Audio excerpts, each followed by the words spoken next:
Mateo 27. Judas se ahorca. Muy temprano por la mañana, los principales sacerdotes y los ancianos del pueblo se juntaron nuevamente para tramar de qué manera ejecutar a Jesús. Luego, lo ataron, se lo llevaron y lo entregaron a Pilato, el gobernador romano. Cuando Judas, quien lo había traicionado, se dio cuenta de que habían condenado a muerte a Jesús, se llenó de remordimiento. Así que devolvió las 30 piezas de plata a los principales sacerdotes y a los ancianos. «He pecado», declaró, «porque traicioné a un hombre inocente». «¿Qué nos importa?», contestaron. «Ese es tu problema». Entonces Judas tiró las monedas de plata en el templo, salió y se ahorcó. Los principales sacerdotes recogieron las monedas. «No sería correcto poner este dinero en el tesoro del templo», dijeron, «ya que se usó para pagar un asesinato». Luego de discutir unos instantes, finalmente decidieron comprar el campo del alfarero y convertirlo en un cementerio para extranjeros. Por eso todavía se llama el campo de sangre. Así se cumplió la profecía de Jeremías que dice: tomaron las 30 piezas de plata, el precio que el pueblo de Israel le puso a él, y compraron el campo del alfarero, como indicó el Señor. Juicio de Jesús ante Pilato. Jesús se encontraba frente a Pilato, el gobernador romano. ¿Eres tú el rey de los judíos?, le preguntó el gobernador. Tú lo has dicho, contestó Jesús. Entonces, cuando los principales sacerdotes y los ancianos presentaron sus acusaciones contra él, Jesús guardó silencio. ¿No oyes todas las acusaciones que presentan en tu contra?, le preguntó Pilato. Para sorpresa del gobernador, Jesús no respondió a ninguno de esos cargos. Ahora bien, era costumbre del gobernador cada año, durante la celebración de la Pascua, poner en libertad a un preso, el que la gente quisiera, y entregarlo a la multitud. Ese año, había un preso de mala fama, un hombre llamado Barrabás. Al reunirse la multitud frente a la casa de Pilato aquella mañana, él les preguntó: ¿a quién quieren que ponga en libertad, a Barrabás o a Jesús, llamado el Mesías? Él sabía muy bien que los líderes religiosos judíos habían arrestado a Jesús por envidia. Justo en ese momento, cuando Pilato estaba sentado en el tribunal, su esposa le envió el siguiente mensaje: «Deja en paz a ese hombre inocente. Anoche sufrí una pesadilla terrible con respecto a él». Mientras tanto, los principales sacerdotes y los ancianos persuadieron a la multitud para que pidiera la libertad de Barrabás y que se ejecutara a Jesús. Así que el gobernador volvió a preguntar: ¿a cuál de estos dos quieren que les deje en libertad? «A Barrabás», contestó la multitud a gritos. «Entonces, ¿qué hago con Jesús, llamado el Mesías?», preguntó Pilato. «Crucifícalo», le contestaron a gritos. «¿Por qué?», insistió Pilato. «¿Qué crimen ha cometido?», pero la turba rugió aún más fuerte: «Crucifícalo». Pilato vio que no lograba nada y que se armaba un disturbio. Así que mandó a buscar un recipiente con agua y se lavó las manos delante de la multitud a la vez que decía: «Soy inocente de la sangre de este hombre. La responsabilidad es de ustedes». Y la gente respondió a gritos: «Nos haremos responsables de su muerte, nosotros y nuestros hijos». Así fue que Pilato dejó a Barrabás en libertad. Mandó azotar a Jesús con un látigo que tenía puntas de plomo, y después lo entregó a los soldados romanos para que lo crucificaran. Los soldados se burlan de Jesús. Algunos de los soldados del gobernador llevaron a Jesús al cuartel y llamaron a todo el regimiento. Le quitaron la ropa y le pusieron un manto escarlata. Armaron una corona con ramas de espinos y se la pusieron en la cabeza y le colocaron una caña de junco en la mano derecha como si fuera un cetro. Luego se arrodillaron burlonamente delante de él mientras se mofaban: «¡Viva el rey de los judíos!».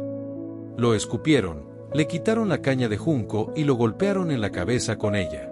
Cuando al fin se cansaron de hacerle burla, le quitaron el manto y volvieron a ponerle su propia ropa. Luego lo llevaron para crucificarlo. La crucifixión. En el camino, se encontraron con un hombre llamado Simón, quien era de Cirene, y los soldados lo obligaron a llevar la cruz de Jesús.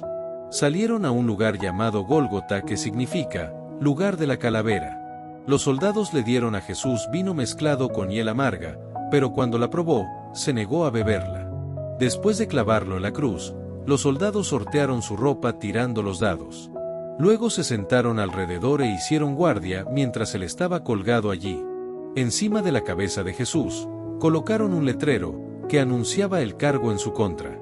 Decía: "Este es Jesús, el Rey de los Judíos". Con él crucificaron a 2 revolucionarios, uno a su derecha y otro a su izquierda. La gente que pasaba por allí gritaba insultos y movía la cabeza en forma burlona. "Pero mírate ahora", le gritaban. "Dijiste que ibas a destruir el templo y a reconstruirlo en 3 días. Muy bien, si eres el Hijo de Dios, sálvate a ti mismo y bájate de la cruz". Los principales sacerdotes, los maestros de la ley religiosa y los ancianos también se burlaban de Jesús. Salvó a otros, se mofaban, pero no puede salvarse a sí mismo. ¿Con qué es el Rey de Israel, no? Que baje de la cruz ahora mismo y creeremos en él. Confió en Dios, entonces, que Dios lo rescate ahora si lo quiere. Pues dijo: "Soy el Hijo de Dios". Hasta los revolucionarios que estaban crucificados con Jesús se burlaban de él de la misma manera. Muerte de Jesús. Al mediodía, la tierra se llenó de oscuridad hasta las 3 de la tarde. A eso de las 3 de la tarde, Jesús clamó en voz fuerte: "Eli, Eli, lema sabactani", que significa Dios mío, ¿por qué me has abandonado? Algunos que pasaban por allí entendieron mal y pensaron que estaba llamando al profeta Elías. Uno de ellos corrió y empapó una esponja en vino agrio, la puso sobre una caña de junco y la levantó para que pudiera beber. Pero los demás dijeron: "Espera, a ver si Elías viene a salvarlo". Entonces Jesús volvió a gritar y entregó su espíritu. En ese momento, la cortina del santuario del templo se rasgó en 2, de arriba a abajo. La tierra tembló, las rocas se partieron en 2, y las tumbas se abrieron. Los cuerpos de muchos hombres y mujeres justos que habían muerto resucitaron. Salieron del cementerio luego de la resurrección de Jesús, entraron en la santa ciudad de Jerusalén y se aparecieron a mucha gente. El oficial romano y los otros soldados que estaban en la crucifixión quedaron aterrorizados por el terremoto y por todo lo que había sucedido. Dijeron: "Este hombre era verdaderamente el Hijo de Dios". Muchas mujeres que habían llegado desde Galilea con Jesús para cuidar de él, miraban de lejos. Entre ellas estaban María Magdalena, María la madre de Santiago y José, y la madre de Santiago y Juan, los hijos de Zebedeo. Entierro de Jesús. Al acercarse la noche, José, un hombre rico de Arimatea que se había convertido en seguidor de Jesús, fue a ver a Pilato y le pidió el cuerpo de Jesús. Pilato emitió una orden para que se lo entregaran. José tomó el cuerpo y lo envolvió en un largo lienzo de lino limpio. Lo colocó en una tumba nueva, su propia tumba que había sido tallada en la roca. Luego hizo rodar una gran piedra para tapar la entrada y se fue. Tanto María Magdalena como la otra María estaban sentadas frente a la tumba y observaban. La guardia en la tumba. Al día siguiente, que era el día de descanso, los principales sacerdotes y los fariseos fueron a ver a Pilato. Le dijeron: "Señor, recordamos lo que dijo una vez ese mentiroso cuando todavía estaba con vida. Luego de 3 días resucitaré de los muertos. Por lo tanto, le pedimos que selle la tumba hasta el 3er día. Eso impedirá que sus discípulos vayan y roben su cuerpo, y luego le digan a todo el mundo que él resucitó de los muertos. Si eso sucede, estaremos peor que al principio". Pilato les respondió: "Tomen guardias y aseguren la tumba lo mejor que puedan". Entonces ellos sellaron la tumba y pusieron guardias para que la protegieran.